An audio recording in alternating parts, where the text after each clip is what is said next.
हाँ सदके जाएगी। ओ केक केक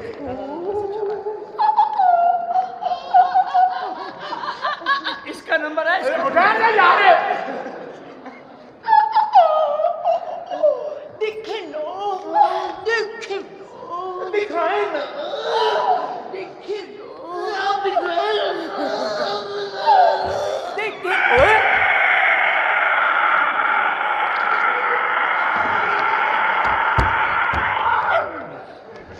इंजी मुड़ना सी इन्हें।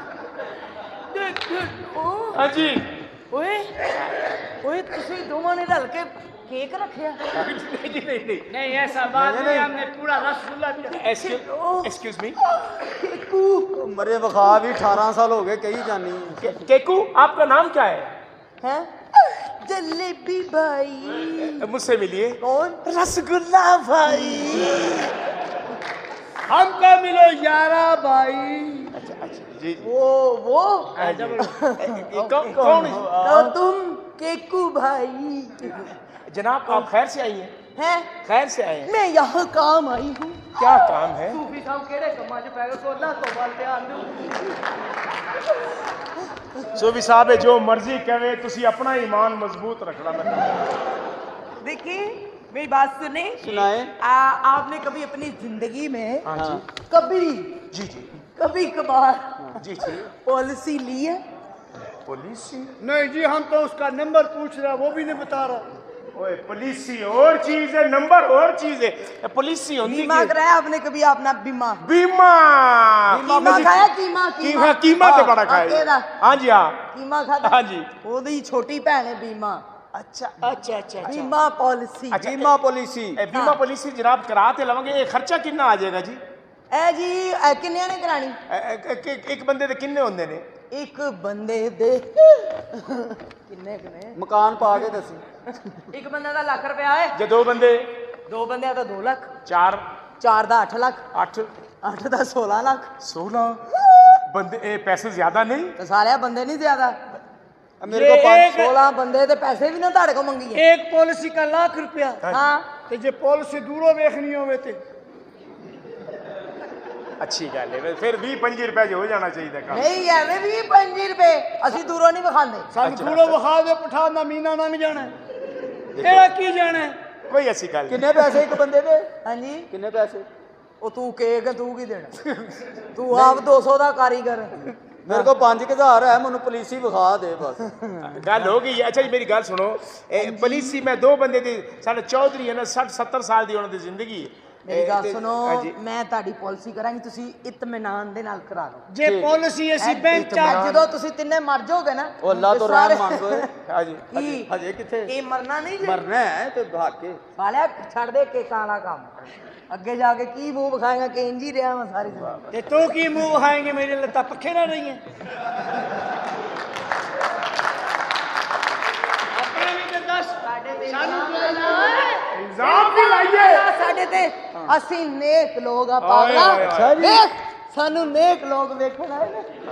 आए आए आए सदके नहीं सारा लाहौर गरीब करके हैं नहीं सारा लाहौर गरीब करके हुण ते ठंडी हो जा। और सदके ਪਾਗਲਾ जाना। ਇਹ ਤੁਸੀਂ ਨਹੀਂ ਸੁਣਿਆ हाँ ਕਿ ਅਗਰ ਇੱਕ ਮੁਸਲਮਾਨ ਨੂੰ ਅਸੀਂ ਖੁਸ਼ ਕਰਾਂਗੇ ਤੇ ਅਗਲੇ ਜਾਨ ਸਾਨੂੰ 70 ਮੁਸਲਮਾਨ ਮਿਲਣਗੇ। वाह वाह क्या बात है, पुलिस वाली दा फिगर भी कमाल है मां। वाह वाह वाह। क्या चाचा जी फिगर- बोलते हैं क्या निकल फिगर, लो। क्या फिगर, कमाल फिगर। फिगर ही कमाल नहीं मैं सिग्नल भी पूरे चुकनी। हाँ, सिग्नल पूरे चुकने ने। हर कंपनी का ते चार्जर लगा है। ओए होए होए होए ए चार्जर हर कंपनी का हर कंपनी ਦਾ ਨਹੀਂ ਓਏ ਸਿਰਫ ਡੱਡੂ ਚਾਰਜਰ ਲੱਗਾ ਹੈ। ए डड्डू चार्जर किहो जिहा हुंदा ਕਦੀ जी? ਨਹੀਂ ਵੇਖਿਆ? ਨਹੀਂ ਜੀ। ਉਹ ਸੂਫੀ ਨੂੰ ਵੇਖੋ ਜਿੱਦਾਂ ਹੁੰਦਾ ਖੁੱਲਿਆ ਜਿਹਾ ਹੀ ਹੁੰਦਾ ਹੋਰ ਉਹਦਾ ਕੀ ਹੋਣਾ?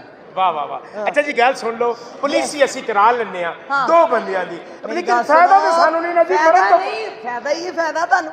हाँ ਇਹ ਜਦੋਂ ਤੁਸੀਂ ਤਿੰਨੇ ਹੱਕ ਹੋ ਜਾਓਗੇ ਦੁਨੀਆ ਤੋਂ ਟੁਰ ਜਾਓਗੇ हाँ। ਸਾਰੇ ਪੈਸੇ ਤੁਹਾਡੀ ਫੈਮਿਲੀ ਨੂੰ ਮਿਲ ਜਾਣਗੇ ਤੁਹਾਨੂੰ ਪਿੱਛੇ ਦੁਆਵਾਂ ਦੇਣਗੀਆਂ। बहुत अच्छा अच्छे। एक बात बताओ, ये पॉलिसी अगर दफ्तर में आके ले तो कितने पैसे?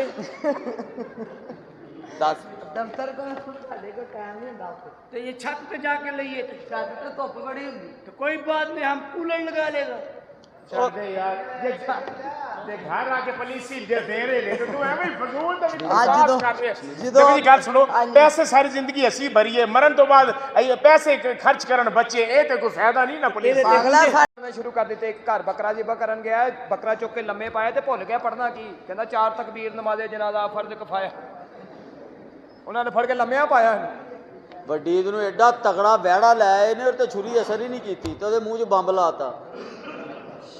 ਸਹੀ ਹੈ ਤਕਬੀਰ ਤੇ ਪੜਨੀ ਸੀ ਨਾ ਕਿਸੇ ਤਰੀਕੇ ਨਾਲ। ਵੱਡੀ ਨੂੰ ਮੈਂ ਮਿਲਣ ਗਿਆ ਤੇ ਉੱਚੀ ਉੱਚੀ ਰੋਈ ਜੇ। ਮੈਂ ਕਿਹਾ ਖੈਰ ਇਹ ਕਹਿੰਦਾ 60,000 ਦੀ ਫਰਿੱਜ ਲਈ ਕਿਲੋ ਗੋਸ਼ਤ ਨਹੀਂ ਇਕੱਠਾ ਹੋਇਆ। ਵੱਡੀ ਤੇ ਇੱਕ ਬੰਦਾ ਖੱਲਾ ਖਰੀਦਣ ਦਿਆ ਉਹਦੀ ਖਲ ਚੁੱਕ ਕੇ ਟੁਰ ਪਿਆ। ਉਹਨੇ ਕਿਹਾ ਕਿੱਧਰ ਕਹਿੰਦਾ ਤੈਨੂੰ ਕਿਹਾ ਨਾ ਨਹੀਂ ਵੇਚਣੀ। ਉਹ ਤੁਸੀਂ ਵੱਡੀ ਤੇ ਹੀ ਫਿਰਦੇ ਹੋ ਅੱਗੇ ਪਿੱਛੇ ਤੱਕ ਕਿੱਥੇ ਹੁੰਦੇ ਹੈਂ? ਸਾਡੇ ਵਾਲੇ ਨਾ ਆਈ ਸਾਡਾ ਬਾਬਾ ਬੜਾ ਤਪਿਆ ਹੁੰਦਾ ਜੀ। ਉਹ ਤੁਹਾਡੇ ਚ ਬਾਬੇ ਮਾਮੇ ਕਿਦੋਂ ਹੁੰਦੇ ਨੇ? ਇਹਦੀ ਭੈਣ ਦਾ ਵਿਆਹ ਤੇ ਇਹਦੇ ਅੱਬੇ ਨੇ ਇਹਨਾਂ ਨੂੰ 2 ਲੱਖ ਰੁਪਇਆ ਦਿੱਤਾ ਕਿ ਪੁੱਤਰ ਤੇਰੀ ਭੈਣ ਦਾ ਵਿਆਹ ਧੀ ਧਿਆਣੀ ਦਾ ਵਿਆਹ ਤੇ ਰੋਟੀ ਥੁਲਣੀ ਨਹੀਂ ਚਾਹੀਦੀ। ਤੇ ਫਿਰ ਘੰਟੇ ਕੇ ਬਾਅਦ ਆ ਕੇ ਕਹਿੰਦਾ ਪੁੱਤਰ ਤੈਨੂੰ 2 ਲੱਖ ਰੁਪਇਆ ਦਿੱਤਾ ਰੋਟੀ ਥੁਲਣੀ ਨਹੀਂ ਚਾਹੀਦੀ। ਉਹਨੇ 15-20 ਦਫਾ ਕਹਿਤਾ ਤੇ ਖਿੱਚ ਗਿਆ ਤੇ 2 ਲੱਖ ਦੇ ਟਿੰਡੇ ਪਗਾ ਲਏ। ਸਹੀ ਹੈ ਨਾ ਨਹੀਂ ਥੋੜਨਗੇ। ਆ ਚਿੱਟਾ ਨਾਈ ਕੋ ਕਟਿੰਗ ਕਰਾਉਣ ਗਿਆ ਨਾਈ ਕਹਿੰਦਾ ਉੱਚਾ ਹੋ ਤੇ ਪਿੱਛੋਂ ਹੋ ਗਿਆ। ਆਹ ਤੇ ਜਰਾ ਨੇ ਖੁੱਤੀ ਜੋ ਇੱਥੋਂ ਕਰਨੀ ਸੀ। ਇਹਦੀ ਫੁੱਫੀ ਫੌਤ ਹੋ ਗਈ ਤੇ ਇਹਦੇ ਅੱਬੇ ਨੇ ਇਹਨੂੰ ਪੈਸੇ ਦਿੱਤੇ ਜਾ ਜਾ ਕੇ ਫੁੱਲਾਂ ਦੀਆਂ ਪੱਤੀਆਂ ਲੈ ਗਿਆ। ਪੈਸੇ ਵੱਧ ਗਏ ਨਾਲ 2 ਗਜਰੇ ਵੀ ਲਾਇਆ। ਇਹਦਾ ਅੱਬਾ ਮਰ ਗਿਆ ਤੇ ਕਫਨ ਨਾ ਕਹਿੰਦਾ ਛੋਟਾ ਸਿਪ ਗਿਆ। ਕਫਨ ਝੋਟੋ ਕਹਿੰਦਾ ਥੱਲੇ ਲੈਸ ਲਵਾ ਲਓ। ਇਹਦਾ ਵੀ ਪਿਓ ਮਰ ਗਿਆ। ਇਹਦੀ ਮਾਂ ਤੇ ਉਹ ਪਰਲੇ ਦਾ ਪਿਓ ਮਰ ਗਿਆ ਤੇ ਕਫਨ ਨਹੀਂ ਲੱਭਾ ਚੂਨਾ ਮਲ ਕੇ ਦਫਨਾ ਦਿੱਤਾ। ਇਹਦਾ ਪਿਓ ਮਰ ਗਿਆ ਸਾਰੇ ਰੋਂਦੇ ਚੁੱਪ। ਮੈਂ ਕਿਹਾ ਤੂੰ ਕਿਉਂ ਨਹੀਂ ਰੋਂਦਾ? ਕਹਿੰਦਾ ਮਰ ਗਿਆ ਮੇਰੇ ਕੋਲ ਦੂਜਾ ਹੈਗਾ। ਇਹਦਾ ਅੱਬਾ ਮਰ ਗਿਆ ਉਹਨਾਂ ਨੇ ਕਫਨ ਸੀਤਾ ਤੇ ਕਪੜਾ ਬਚ ਗਿਆ। ਕਹਿੰਦਾ ਇਹਦਾ ਕੀ ਹੁਣ ਕਰਨਾ? ਕਹਿੰਦਾ ਛੋਟੇ ਭਰਾ ਦਾ ਸੀਨ ਦੋ। ਇਹਦਾ ਵੀ ਪਿਓ ਮਰ ਗਿਆ। ਮੈਂ ਕਿਹਾ ਤੇਰਾ ਪਿਓ ਮਰ ਗਿਆ। ਕਹਿੰਦਾ ਮਰਿਆ ਨਹੀਂ ਹੈਂਗ ਹੋਇਆ। ਇਹਨੇ ਆਪਣੀ ਬੁੱਢੀ ਹਮਸਾਇਆਂ ਨਾਲ ਸਵਾਤੀ। ਮੈਂ ਕਿਹਾ ਇਹ ਕੀ? ਕਹਿੰਦਾ ਸ਼ੇਰ ਇੱਟ। ਸਹੀ ਕਹਿੰਦੇ ਦੋ ਜਨਾਜ਼ੇ ਇਕੱਠੇ ਜਾਣ ਦੇ ਉਹਨਾਂ ਨੂੰ ਕਹਿਣ ਡਿਆ ਇੱਕੋ ਮੰਜੀ ਤੇ ਲਾਇਓ ਜਾਣਾ ਤੇ ਕਬਰਸਤਾਨ ਹੀ ਜੇ। ਇਹ ਵੀ ਜਨਾਜ਼ਾ ਲੈ ਕੇ ਜਾ ਰਹੀ ਤੇ ਜਨਾਜ਼ਾ ਹੋਰ ਸਾਹਮਣੇ ਆ ਰਿਹਾ ਦੇਖ ਕੇ ਕਹਿੰਦਾ ਵਟਾਉਣਾ ਜੀ। ਇਹਦਾ ਦਾਦਾ ਮਰ ਗਿਆ ਦਫਨਾਉਣ ਲੱਗੇ ਉੱਤੇ ਮਿੱਟੀ ਪਾਉਣ ਲੱਗੇ ਕਹਿੰਦਾ ਮਿੱਟੀ ਨਾ ਪਾਉਣਾ ਸਾਹ ਦਾ ਮਰੀਜ਼ ਹੈ। ਮਾਰੀ ਇਹਦਾ ਦਾਦਾ ਗਿਆ ਮਰ ਗਿਆ ਦਾਦੀ ਦਾਦਾ ਇਕੱਠੇ ਹੀ ਮਰ ਗਏ ਤੇ ਉਹਨਾਂ ਦਾ ਬੜਾ ਪਿਆਰ ਸੀ ਆਪਸ। ਇਹਨਾਂ ਇਕੱਠੇ ਕਵਰਾਂ ਬਣਾ ਕੇ ਨਾਲ ਵਾਇਰ ਲਾਗ ਲਾਤਾ। ਨੱਸ ਜਾਂਦੀਆਂ ਨੇ। ਇਹਦੇ ਪਿਓ ਦੀ ਇਹਨੂੰ ਆਤਮਾ ਵੀ ਸੀਰੀਅਸ ਸੀ ਕਿ ਮੇਰੀ ਕੰਡ ਨਾ ਲੱਗਣ ਦਈ। ਇਹਦਾ ਪਿਓ ਮਰ ਗਿਆ ਉਹਨੂੰ ਪੁੱਠਾ ਦਫਨਾਤਾ। ਮੈਂ ਕਿਹਾ ਤੇਰੀ ਨਾਨੀ ਕਿੰਝ ਮਰੀ? ਕਹਿੰਦਾ 6 ਕਾਣੇ ਤੇ।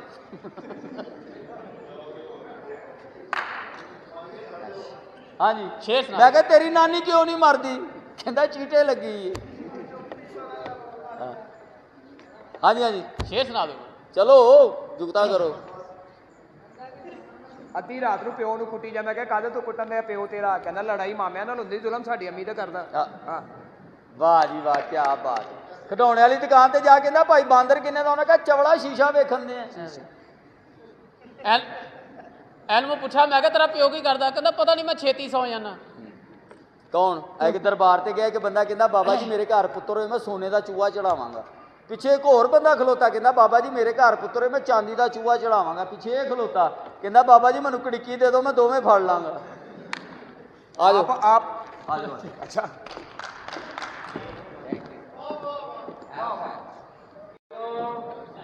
ਸੇਠ ਸਾਹਿਬ ਘਰ ਖਾਲੀ ਸੇਠ ਸਾਹਿਬ ਨਹੀਂ ਨਜ਼ਰ ਆ ਰਹੇ। ਅਸੀਂ ਫਰਨੀਚਰ ਲੈ ਕੇ ਆਏ ਆ ਹਾਂਜੀ ਤੇ ਫਰਨੀਚਰ ਸਾਰਾ ਲਾਣਾ ਹੈ। ਅੱਛਾ ਸੋਫੇ ਜਿਹੜੇ ਨੇ ਇੱਧਰ ਰੱਖਣੇ ਨੇ। ਠੀਕ ਹੋ ਗਏ ਰੱਖ ਦਿੱਤੇ। ਫਰਨੀਚਰ ਸਾਰਾ ਕੁਰਸੀਆਂ ਵਗੈਰਾ ਉਹਨਾਂ ਦਾ ਏਸੀ ਵੀ ਗਿਆ ਤੇ ਧਿਆਨ ਨਾਲ ਤੋੜ ਨਾ ਦੇਵੀਂ। ਠੀਕ ਕੋਈ ਸ਼ੇਰ ਸ਼ੂਰ ਆਂਦਾ ਤੇ ਸੁਣਾ ਮੈਨੂੰ। ਹਾਂਜੀ ਆਂਦਾ ਸੁਣਾਓ। रात गहरी थी सोए हम भी नहीं। रात गहरी थी सोए हम भी नहीं। दर्द बहुत था दिल में मगर रोए हम भी नहीं। कोई नहीं हमारा जो पूछे हमसे। कोई नहीं हमारा जो पूछे हमसे किस लिए जाग रहे हो और किस लिए सोए नहीं। एक क्लैप हो जाए खैर हो ਤੁਹਾਡੀ जनाब। और जनाब ਓ ਯਾਰ ਮੈਂ ਤੈਨੂੰ ਕਹਿ ਰਿਹਾ ਸਮਾਨ ਆਵੇ ਏਸੀ ਫਿੱਟ ਕਰਨਾ ਹੀ ਤੇ ਤਾਣਾ ਗਲਤ ਨਾ ਲਾ ਦੀ। ਪੁੱਠਾ ਏਸੀ ਨਾ ਲਾ ਦੀ ਪਿੱਤਰਾ ਕਢਾ ਦੀ ਉਹਨਾਂ ਨੂੰ। ਭਾਵੇਂ ਤੁਸੀਂ ਆਪ ਹੀ ਲਾ ਲਿਓ ਤੁਸੀਂ ਜੋ ਮੈਨੂੰ ਕਹੀ ਆਂਡੇ ਤੁਹਾਨੂੰ ਆਂਦਾ ਨਾ ਵਾਹ ਦੇ ਲੈਂਦੇ ਸੇਠ ਸਾਹਿਬ। ਸੇਠ ਸਾਹਿਬ ਓਏ ਆ ਜਾਂਦਾ ਯਾਰ ਹੁਣ ਤੇ ਗੱਲ ਕਰ ਲੈਂਦੇ ਹੋਰ ਕੋਈ ਗੱਲ ਕਰ। ਯਾਰ ਉਹਨਾਂ ਕੋਲ ਪੈਸੇ ਲੈਣ ਤੋਂ ਬਗੈਰ ਨਹੀਂ ਜਾਣਾ ਹੈਗਾ। ਠੀਕ ਹੈ ਪੈਸੇ ਵੀ ਆ ਜਾਣਗੇ ਯਾਰ ਤੂੰ ਆਪਣੀ ਕੋਈ ਗੱਲ ਕਰ ਲੈ ਹੋਰ ਕੋਈ ਚੰਗੀ ਉਹ ਮਾਰੀ। ਤੂੰ ਪਾਗਲਾ ਉਹਨਾਂ ਕੋਲ ਪੈਸੇ ਲੈਣ ਤੋਂ ਬਗੈਰ ਨਹੀਂ ਜਾਣਾ। ਅੱਛਾ ਇਹਦਾ ਦਾਦਾ ਫੌਤ ਹੋਇਆ ਉਹਨਾਂ ਨੇ ਟੋਇਆ ਕੱਢਿਆ ਆਪ ਉੱਤੇ ਗੱਡੀ ਖਿਲਾਰਤੀ ਕਹਿੰਦਾ ਮੋਬਿਲ ਤੇ ਚੇਂਜ ਕਰੋ। ਇਹਦਾ ਭਰਾ ਟੋਇਆ ਕੱਢਣ ਡਿਆ ਪਿੱਛੇ ਜਾ ਕੇ ਕਿਰਾਇਆ ਰੱਖਤਾ ਤੀਜੇ ਨੇ ਆ ਕੇ ਪੁੱਛਿਆ ਇਹ ਕੀ ਕਰਨ ਲੱਗਾ ਕਹਿੰਦਾ ਚੱਲ ਚੱਲ ਕੇ ਹੱਫ ਗਿਆ ਹੁਣ ਤੇਲ ਚੇਂਜ ਕਰ ਲਈਏ ਠੀਕ ਅੱਛਾ ਮੇਰੀ ਗੱਲ ਸੁਣ ਤੂੰ ਪੈਸੇ ਲੈ ਕੇ ਨਾ ਛੇਤੀ ਪਹੁੰਚ ਜਾਈ ਮੇਰੇ ਕੋਲ ਤੇ ਗੱਡੀ ਬਾਹਰ ਖੁੱਲੀ ਹੈ ਕੋਈ ਚਾਬੀ ਲਾ ਕੇ ਨਾ ਲੈ ਜਾਵੇ ਠੀਕ ਹੈ ਉਹ ਬਾਹਰ ਚੱਲਾ ਸ਼ੇਰ ਸਾਹਿਬ ਨੂੰ ਤਾਂ ਬੁਲਾ ਕੇ ਲਿਆਣਾ ਠੀਕ ਹੋ ਗਿਆ ਠੀਕ ਹੈ ਠੀਕ ਹੈ ਲਓ ਜੀ ਇੱਕ ਛੋਟਾ ਜਿਹਾ ਮਾਈਆ ਮਾਂ ਦੀ ਸ਼ਾਨ ਦੇ ਵਿੱਚ ਕਹਿੰਦੇ ਕੋਈ ਬੱਤਕ ਮਦੀਨੇ ਦੀ ਕੋਈ ਬੱਤਕ ਮਦੀਨੇ ਦੀ ਮਾਵਾਂ ਵੀ ਨਾ ਮਰਨ ਰੱਬਾ ਹੱਡੀ ਟੁੱਟਦੀ ਐ ਸੀਨੇ ਦੀ ਇੱਕ ਹੋਰ ਤੁਹਾਡੀ ਸ਼ਾਨ ਦੇ ਵਿੱਚ ਮੈਂ ਸ਼ੇਅਰ ਕਰਾਂਗਾ ਹਮ ਤਾਂ ਵਫਾ ਕੇ ਆਦੀ अस्सलाम ਹੈ वालेकुम ਵਾਲੇਕੁਮ ਅਸਲਾਮ ਕੀ ਹਾਲ ਚਾਲ ਹੈ ਠੀਕ ਹੈ ਅਲਹਮਦੁਲਿਲਾ ਠੀਕ ਠਾਕ ਐਡੀ ਸਪੀਡ ਲਾਈਏ ਕੀ ਗੱਲ ਹੈ ਕਿਸੇ ਨੂੰ ਫੜਨ ਚੱਲੇ ਮੈਂ ਹਮੇਸ਼ਾ ਸਪੀਡ 'ਚ ਹੀ ਆਉਣੀ ਆ ਤੇ ਤੈਨੂੰ ਮੇਰੀਆਂ ਸਪੀਡਾਂ ਦਾ ਅੰਦਾਜ਼ਾ ਨਹੀਂਗਾ ਸੋਹਣਿਆ ਕਿੱਧਰ ਆਇਆ ਤੇ ਕਿਹਨੂੰ ਮਿਲਣਾ ਈ ਛੇਤੀ ਦੱਸ ਮੈਂ ਸੇਠ ਸਾਹਿਬ ਵੱਲ ਆਇਆ ਸੇਠ ਸਾਹਿਬ ਨਾਲ ਕੀ ਕੰਮ ਈ ਪੈਸੇ ਲੈਣੇ ਨੇ ਕਿੰਨੇ ਲੈਣੇ ਨੇ ਬਸ ਜਿੰਨੇ ਦੇ ਸਕਾਂ 5000 ਰੁਪਏ ਓਏ ਮੈਂ ਬਾਹਰ ਦੇਖ ਕੇ ਆਇਆ ਓਏ ਸੇਠ ਸਾਹਿਬ ਕਿੱਧਰ ਹੈਗੇ ਨੇ ਸੇਠ ਸਾਹਿਬ ਤੇਰਾ ਕੀ ਮਸਲਾ ਹੈ ਤੇਰੇ ਕੋ ਪੇਟ 'ਚ ਗੜਬੜ ਹੈ ਫਿਰੀ ਜਾਣਾ ਓਏ ਮਰ ਜਾਣਾ ਖੋਤਿਆਂ ਤੇ ਲੀਕਾ ਵਾਹ ਕੇ ਜ਼ੈਬੜੇ ਬਣਾ ਕੇ ਵੇਚਣ ਵਾਲੇ ਆ ਸੇਠ ਸਾਹਿਬ ਕਿੱਥੇ ਹੀ ਉਹ ਤੇਰੇ ਸਦਕੇ ਜਾਵਾਂ ਉਹ ਦੱਸ ਸੇਠ ਸਾਹਿਬ ਇੱਥੇ ਹੀ ਨੇ ਕੀ ਕੰਮ ਹੈ ਦੱਸੋ ਮੈਨੂੰ ਕੰਮ ਹੈਗਾ ਪੈਸੇ ਲੈਣੇ ਸਮਾਨ ਲੈ ਕੇ ਆਏ ਆ 7ਵੀਂ ਮੰਜ਼ਲ ਤੋਂ ਡਿੱਗਾ ਪੰਜ ਛੇ ਬੰਦੇ ਆਏ ਕਹਿੰਦੇ ਕੀ ਆਇਆ ਕਹਿੰਦਾ ਪਤਾ ਨਹੀਂ ਮੈਂ ਵੀ ਹੁਣੇ ਹੀ ਆਇਆ ਐਦੀ ਬੁੱਢੀ ਨੇ ਕਿਹਾ ਜਾਓ ਪੰਜੇ ਲੈ ਆਓ ਘਰ ਲੈ ਕੇ ਆਇਆ ਤੇ ਉਹਨੇ ਕਿਹਾ ਸੋਹਣੇ ਕਰਕੇ ਪਕਾਈਆਂ ਨੇ ਕਿਹਾ ਉਹਨੇ ਮਹਿੰਦੀ ਲਾ ਕੇ ਪਕਾਤੇ ਇਹੋ ਜਿਹੇ ਬੱਚਿਆਂ ਦਾ ਕੰਮ ਨਹੀਂ ਸੀ ਕਰਦਾ ਹੈਗਾ ਤੇ ਇਹਦੇ ਪਿਓ ਨੇ ਅੱਡਾ ਲਾ ਕੇ ਦਿੱਤਾ ਚੌਂਕ ਦੇ ਵਿੱਚ ਲੈ ਪੁੱਤ ਤੈਨੂੰ ਮੈਂ ਚੌਂਕ ਵਿੱਚ ਨਾ ਅੱਡਾ ਲਾ ਦਿੱਤਾ ਪੰਜਿਆਂ ਦਾ ਸਾਰੀ ਦਿਹਾੜੀ ਬੈਠਾ ਰਿਹਾ ਗਾਹਕ ਇੱਕ ਨਹੀਂ ਆਇਆ ਸ਼ਾਮੀ ਗੁੱਸੇ ਨਾਲ ਅੱਬੇ ਦੇ ਸਾਹਮਣੇ ਬਹਿ ਕੇ ਕਰਾਕੇ ਕਰਨੇ ਸ਼ੁਰੂ ਕਰ ਦਿੱਤੇ ਪੰਜਿਆਂ ਦੇ ਉਹ ਕਾਹਦਾ ਰੌਲਾ ਪਾਤਾ ਵੀ ਕਾਹਦਾ ਰੌਲਾ ਪਾਤਾ अस्सलाम वालेकुम जी ਕੀ ਹਾਲ ਹੈ ਜੀ ਕਿੱਧਰ ਸੇਠ ਸਾਹਿਬ ਕੋ ਪੈਸੇ ਲੈਣ ਆਏ